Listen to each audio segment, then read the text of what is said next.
Blur అవుతుంది logo కొద్ది తిప్పన logo okay ఓకేనా. అందరికీ నమస్కారం.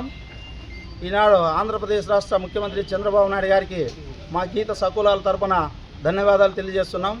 గీత కులాల ముద్దుబిడ్డ సర్దార్ గౌతులత్తన గారి జయంతి ప్రభుత్వ అధికారంగా చేయడం నిజంగా మా గీత కులాలందరికీ కూడా చాలా సంతోషంగా భావిస్తున్నాం. ఎందుకంటే సర్దార్ గౌతులచ్చన్న గారు ఒక కల్లు గీత కార్మిక కుటుంబంలో జన్మించి దేశవ్యాప్తంగా రాష్ట్ర వ్యాప్తంగా అనేకమైన ఉద్యమాలు బడుగు బలహీన వర్గాల పట్ల బీసీల పట్ల ఎన్నో ఉద్యమాలు చేసిన మహానాయకుడు సర్దార్ గౌతులచ్చన్న గారు. టంగుటూరు ప్రకాశం పంతులు గారు ముఖ్యమంత్రిగా ఉన్నప్పుడు కళ్ళు మత్తుపానీయంగా జీవో తీసుకునగా ఆ రోజు ముఖ్యంగా ఆ మహానుభావుడు మా లక్షలాది కుటుంబాలు రోడ్డును పడతాయి, నువ్వు తీసుకున్న జీవో ఇది ప్రభుత్వానికి వ్యతిరేకమైనది, ఈ జీవో పైన నేను అవిశ్వాస తీర్మానం ప్రవేశపెడతానని అవిశ్వాస తీర్మానం ప్రవేశపెట్టి ప్రభుత్వాన్ని గద్దెదించాడు. ఎందుకంటే గీత కులాలు రెక్కాడితే డొక్కాడిన శ్రమజీవులు వాళ్ళందరికీ కూడా రోడ్డును పడతారు, వాళ్ళ కుటుంబాలన్నీ ఆదుకోవాలని అవిశ్వాస తీర్మానం పెట్టి నెగ్గిన ఏకైక నాయకుడు సర్దార్ గౌతులచ్చన్న గారు.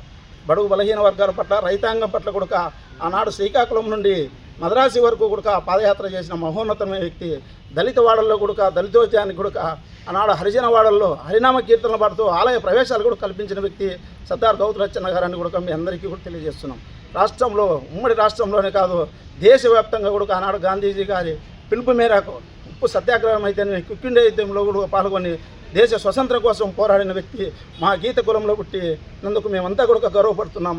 ఈరోజు ఇక్కడ అనంతపురంలో ఎమ్మెల్యే దగ్గుబాటి ప్రసాద్ గారి ఆధ్వర్యంలో కలెక్టర్ గారు రెవెన్యూ భవన్లో ఇది జరగడం నిజంగా మా గీత కులాలందరూ కూడా ఆనందదాయకంగా సంతోషంగా శుభపరిణంగా భావిస్తున్నాం. నమస్కారం.